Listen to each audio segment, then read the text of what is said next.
What's going on, guys? It's Carroll from MyMMAnews.com and Carroll's Corner MMA podcast. Today, I'm joined by Logan Weaver. Logan, how you doing? Hey, I'm good. How are you? I'm doing great. All circumstances, going on. So tell us, first of all, how you doing? How's your family? How's everyone? Everyone healthy? Yeah, we're good. I mean, our apartment's starting to feel a little small, but we're staying healthy, which I guess is a good thing. We're doing that self-isolation pretty well, so. Awesome, good to hear. Has it been affecting your Canadian area quite a bit? So the city I live in, Kingston, we have about 45 cases, but we have actually seen a plateau in the number of confirmed cases, so we're actually not doing too bad here. Other areas around us, though, are pretty heavily hit. Yeah, it's well good to know that your area is plateauing at this moment, because I know I'm on Long Island in New York, and they're saying it's supposed to be peaking at this moment. So I don't know what that means. Hopefully it's not for the worse, for the better, but we'll see. So Logan, you were supposed to fight this weekend on Good Friday, April 10th, for Cage Wars. Tell us, one, how does it feel that, obviously you're not going to be able to get the fight, how camp was going? Tell us a little bit about how everything was going up until you got the news you can't fight. Yeah, well, I mean, obviously it's disappointing that we can't fight, but the circumstances warrant it, and it's definitely understandable. Definitely want to keep everybody healthy, so I think, canceling it and postponing it is definitely a good call. This camp was going well. It was way better than the last one. The last one, I took that fight on 3.5 weeks notice as a debut fight. So that was a super tough 3.5 weeks, dropping the weight and getting ready, but I loved it. So we're looking at doing the weight cut a little bit more gradually this time and just really focusing on maybe some of my weaker spots in my fight. So it was going really well, but unfortunately, the way things are, we haven't been able to train, which is pretty unfortunate. But we were looking forward to it, and I mean, it is what it is. So we look to the next one. Absolutely. Now, tell us a little bit about your background, how you got into fighting, why you're fighting. How'd you get into it? So I actually started martial arts when I was 9, which is my daughter's age now. I started it through a program actually that was ran in the public schools here in Kingston. So I have a traditional martial arts background. I have a 3rd degree black belt in 5 animal style Shaolin Kung Fu, and I have a 1st degree black belt in Goju-Ryu Karate. Then I want to say about year and a half ago, I found out that the traditional school that I was at actually had an MMA program run by John Marconi, which is how I got introduced to it. And then through that, I met some people, and then ended up where I am at Limitless now with Jordan Pressinger. So awesome. And you had your first fight at the last event. Tell us how it felt to get in there, get competing. And you put on a 3-round war with your opponent, which was one of the fights of the night, definitely up there, contender among 1 or 2 other fights. How did it feel to finally get in there and then unleash, those double legs you had and some fists? How'd it feel? It was amazing. This is something, MMA is something I've wanted to do since UFC started becoming popular when I was like 12. And then life happened, and now I'm finally getting my opportunity to do something that's been a lifelong dream. So it was unreal. I just felt very ready. I was really calm. My mental state was really, really good. I looked at it, I mean, again, with a martial arts background, I've done a lot of competing, but obviously not to the extent that a cage fight is. But for me, it was just going into another competition. I knew what I was going into. I knew what I wanted to do. I knew she was a blue belt, so I knew that she was going to want to be on the ground more than she was going to want to stand and bang with me. So I kind of knew what to expect going in, and it was just, honestly, it was just like a lifelong dream, and it just kind of made me want more. So. Yeah, and I thought you did a phenomenal job. I knew she was a pretty strong jiu-jitsu fighter. I didn't know much about you going into the fight. And then when you were on the ground, I think at one point she might have had like almost an armbar locked up, right? It looked tight from our angle in the commentator booth. But how tight was it? Did you feel pressure? Did you think were you nervous at any point when she had it locked up? Yeah, so I mean, first of all, I'm happy that no one knew too much about me going into it. It's kind of the way I wanted it. But she did. She had me in an armbar at the end of the first and end of the third round. The end of the first, I wasn't too worried about. It wasn't super, super tight. I mean, it was there, and I knew that if I gave up the defensive position that I had, that she could have gotten it. The one at the end of the third, though, that one was a lot tighter, and I knew that I had to work for it. But I knew as soon as I heard the clap for the last few seconds of the round, you know, in my brain it went automatically to, you're going to have to break my arm if you want to win this fight right now with this. So Did you feel like you won that fight at the end of the third? At the end of the third, I would say so. I mean, I know there was one point, I think in the first one, I hit her with my left cross. And, you know, again, people had no idea that I'm a southpaw.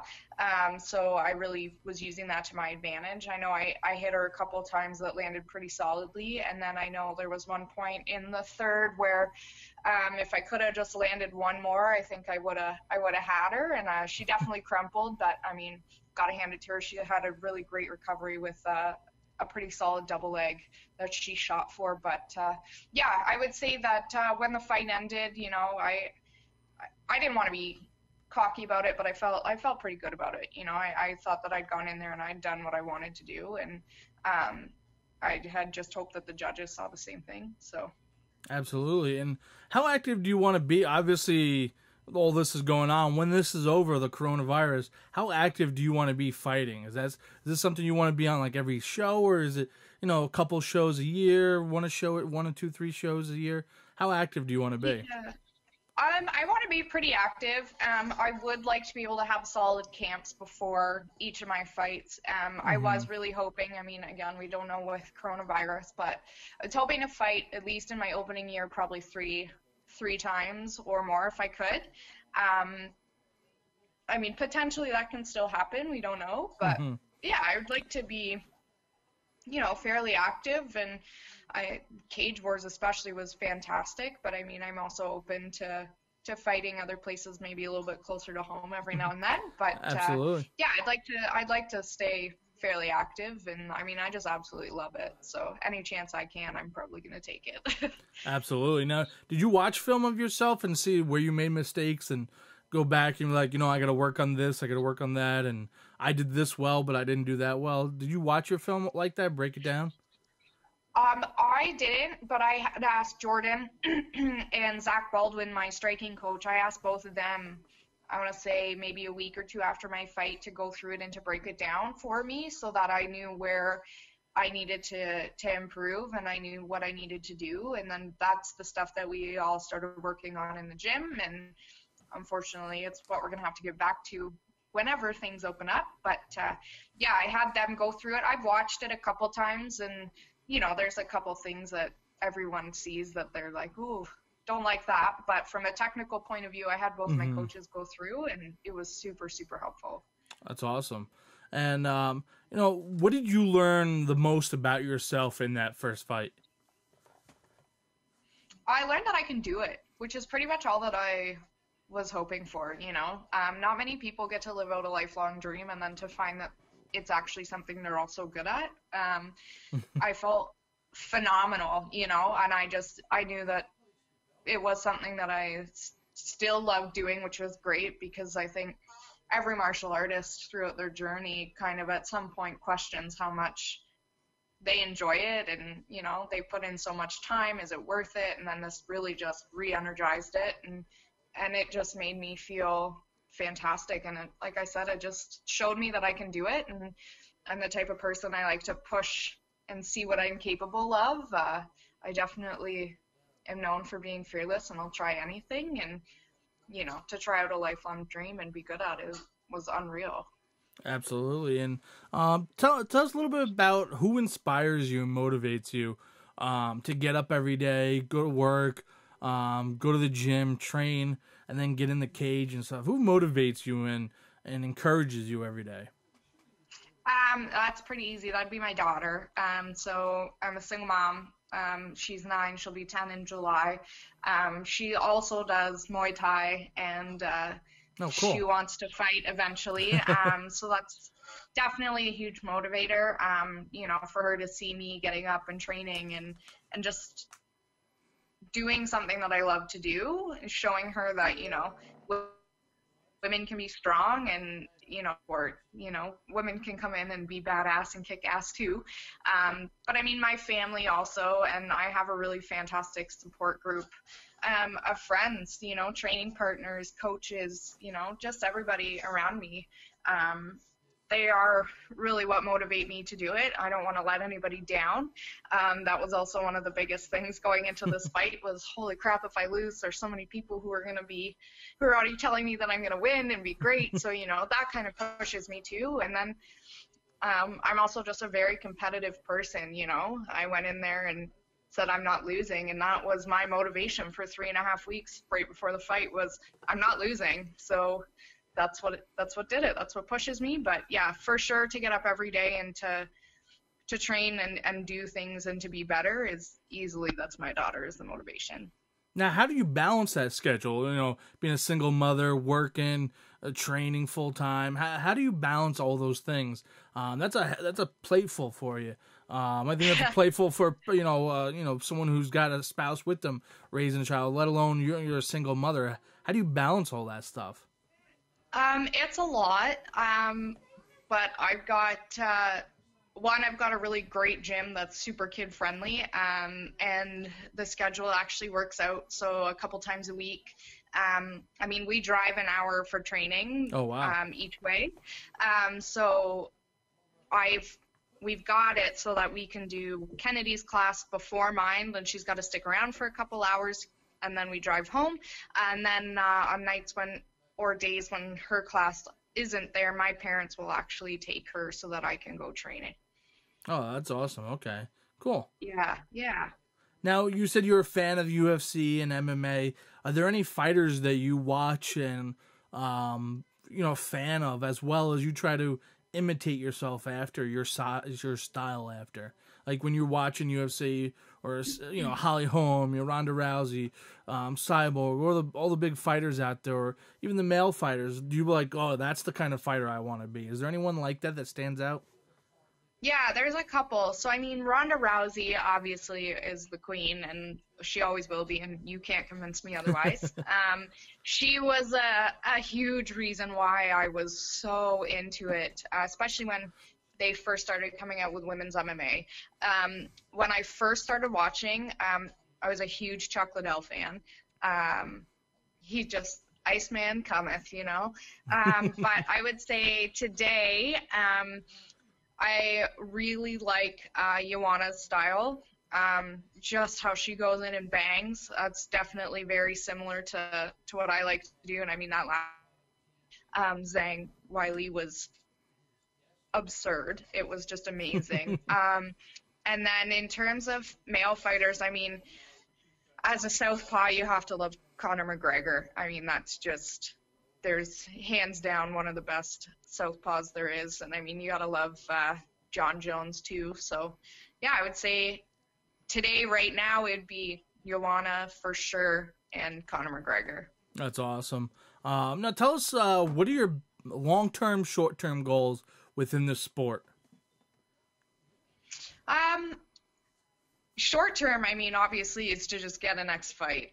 That's always short term for me. Just get a fight, keep fighting, keep doing it, just go until it can't, really. That's pretty well how I see it. I'm not one to, I know Ben asked me this right when I stepped out of the cage too, if I had like a title shot in mind or anything. And, I know I'm not there yet. If it's something that could happen down in the future, I would be absolutely thrilled for that to happen. But right now, I think I'm just focusing one fight at a time, and we just kind of see where it goes from there. I mean, I'd like to be around for a while. You know, I'm not hoping to do 1 or 2 fights and be done. I'd like to make a name for myself, you know, make a bit of an impact if I can. But in terms of super long-term goal, you know, I take it one fight at a time, and we just see where it takes us. Absolutely. You know, it's cool to see that someone's get in there like you and you're passionate about it. And when you got in there, I thought you had a wrestling background. There's a couple of takedowns you had, and you're like, no wrestling background, just not at all. you said what background did you say you had? Rugby, right? Yeah, so I played a lot of rugby in high school, which I think helps with, you know, the takedowns and the wrestling kind of aspect of it. I mean, I remember the first time I saw a double leg takedown done in an MMA class, and I was like, oh, that's a rugby tackle. Okay, I know how to do that, you know. So that helped there. But yeah, I mean, in terms of like actual background, it's all traditional martial arts. So I don't have a wrestling or jiu-jitsu background. I mean, obviously, I do jiu-jitsu now, and I would say my specialty or my preference right now is definitely Muay Thai. But yeah, for me, there's no wrestling, nothing like that. It's just kind of things that I've taken from traditional or rugby really and can apply to MMA to help make it better. So you were just picturing her with a football and you just tackled her ass. That's what happened inside the cage. Yeah. Yeah, pretty much. You know, I saw her with that rugby ball, and I just, you know, I had to take it. It was mine. There you go. Now, do you think mental toughness, obviously, you know, being a single mother, you have to be mentally tough. But when you're in the cage, at any point when she had your arm and you're like, oh, it's either break it or, you know, or put, you know, either break it, otherwise I'm not tapping out. Was that mental toughness kicking in at that point? And, you know, where does that come from for you? I don't know that it was so much the mental toughness coming in. I think it's almost more just me being ultra competitive. You know, I'm the type of person where if I go in and I go to do something, I'm going to win and I'm going to do it. And that's the mentality I had there. Now, I mean, obviously mental toughness is part of it. I mean, you know, you get in between rounds and you're like, holy shit, I'm going to die. This is, why did I ever decide to do this, you know? But you got to be mentally tough to just keep getting back in there. And I mean, I got to hand it to Angela too. I mean, obviously you're not expecting to get my left cross coming out of nowhere, right? And to just kind of have that rock you a little bit and to come back, you know? I mean, she was ridiculously mentally tough as well. But no, I think that mentality of you've got to break my arm and that's the only way you're winning is just more my competitiveness. You know, I wasn't there to lose, and that's how it was. You were going to have to seriously injure me or knock me out in order for me to lose that fight. Absolutely. Now, have you started thinking about possibly branding yourself? A lot of fighters who, you know, make the trek to the professional level finally start branding themselves, but a lot of fighters start too late. Is this something, like, I know you haven't really just spoke about going pro yet. It's kind of, you know, maybe one day, but is this something you want to do, start branding yourself, so if you do turn pro down the road, I mean, it's all set up for you and, you know, ready to rock and roll, people know your name? Yeah, I mean, that's something that I think every fighter thinks about, you know, and they sit there and they go, okay, at what point do I need to start really pushing myself out there? So it's definitely something I've thought about, and not even necessarily just if I take a run at a pro, you know, and that's right now after one fight, that's a big if, but, you know, it's even just in terms of getting sponsorships to help pay for training, you know, like I said, like I drive an hour each way to go train, and as a single mom, you know, like, you know, like things can be tight. So even just trying to brand myself now to maybe try and get some sponsors to help with, you know, travel costs or to help, you know, with training costs, that's definitely something I've been thinking about. I haven't really taken a big dive into anything concrete yet, but I know I've got two really good friends of mine who are fighters who have done a really, really fantastic job branding themselves. So just kind of seeing how they're marketing themselves, seeing what they're doing and what works and what doesn't for them has also been really helpful to have that kind of thing to look up to as well. So That's awesome. Yeah, definitely. I'm sure that helps a lot. yeah. So how can people follow you, follow their career? What's your social media user tags for Instagram and Facebook and everything else? Yeah, so I only have Facebook and Instagram, but just on Facebook it's Logan Weaver, and then on Instagram it's Mama Weaves. Mama Weaves.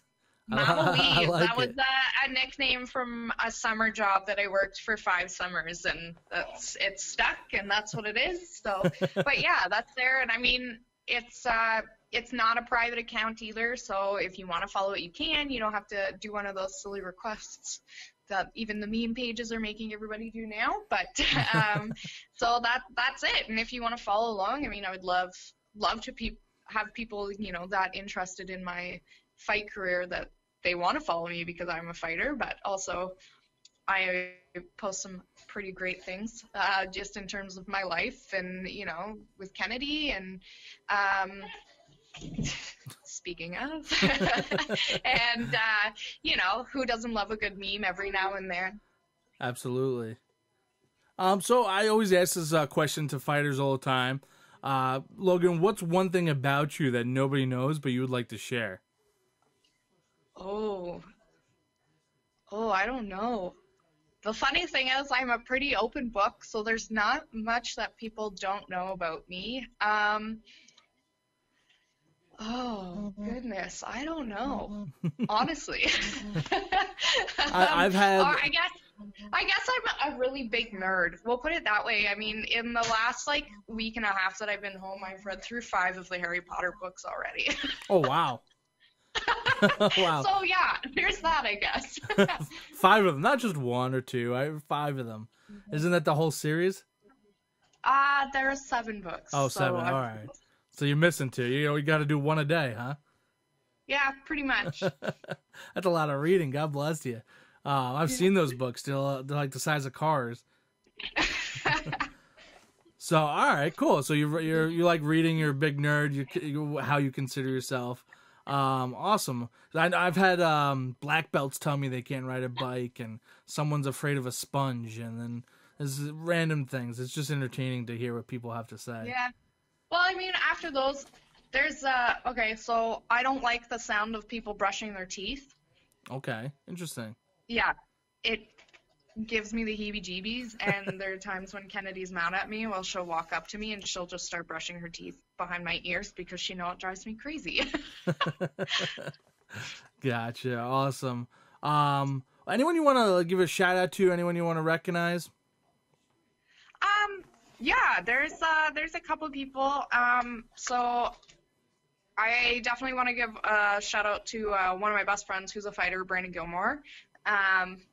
Brandon Killer Gilmore. He's been one of the best sounding boards that I've had throughout, especially through my camp, but just as an individual, for any stress or, you know, anxiety that I might have over fights and that kind of thing.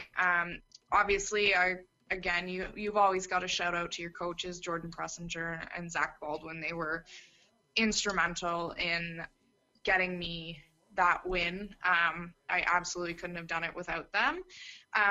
And I definitely want to give a shout out to Angela, my opponent. We've become pretty good friends. We talk all the time, and you know, I think there's something to be said about the type of people who get bonding in by punching each other in the face, but she's good people, and I don't think that I could have asked for a better, you know, opponent in terms of personality and skill for a debut fight, and obviously, you know, my family for the support and that kind of thing, but they all know that, so. Awesome. Well, Logan, I know I'm looking forward to seeing you get back in the cage. I know everyone else is as well. Unfortunately, I know, same as everyone else, we don't know when that will be the next time. Hopefully sooner than later. because I believe now the next show is, I want to say June. I think they're just going to skip the May one. I may be wrong, so don't take my word for this. But I think they're skipping the May show and just going right to the June show in Philly. So don't know where they're going. And then I'm sure there's shows by you as well. Yeah. So there's the Victory promotion in Watertown is pretty close to us, and then we've also got a bunch of people who fight in the Montreal Fight League. So those are there too, and we'll see what happens. I mean, Cage Wars is my first choice. Just the event was phenomenal, and I've never been to an event or been part of an event or talked to fighters who've been to events that's run better or that does as much for the fighters as Cage Wars does. It's unreal, and there's definitely no match to it. But definitely looking to get back in there, and who knows, my birthday's in June, so maybe it'll be a fun little birthday present from the universe. What day's your birthday? The 20th. Okay, so what does that make you, a Cancer or something, or? It's a Gemini, so we're crazy. Works perfectly. There you go. Awesome. Well, maybe we'll see. Do you have a nickname yet? No. My dad's in charge of the nickname, so once he comes up with one, I'll let you know. All right, sounds good. Yeah, definitely. You have to go get a good one. Yeah. And I agree. I think you have to wait for a couple fights before you get one. Otherwise, or something from one of your first fights. No, and everyone wants me to go with Wolverine, but that's just... Wolverine? Why Wolverine? Because that's Wolverine's first name is Logan, and I just feel like that's what everybody who is named Logan, that's their nickname, and, I'm not the same as everyone. I don't like to be, so it's got to be my own. Fair enough. Well, Logan, it's been a pleasure chatting with you, and I'm glad to be, pop your... podcast cherry over here, so it's a pleasure to have you on and speak to you. Looking forward to having you on again when you have a fight coming up, so we could get into a little bit more details about your opponent and your fight camp. Yeah, that would be awesome. So, Logan, stay safe, stay healthy, and we'll speak to you soon. Yeah, you too. Thanks so much for having me. Thank you. This is the Carroll's Corner MMA podcast, and we're signing off with Logan Weaver. Bye.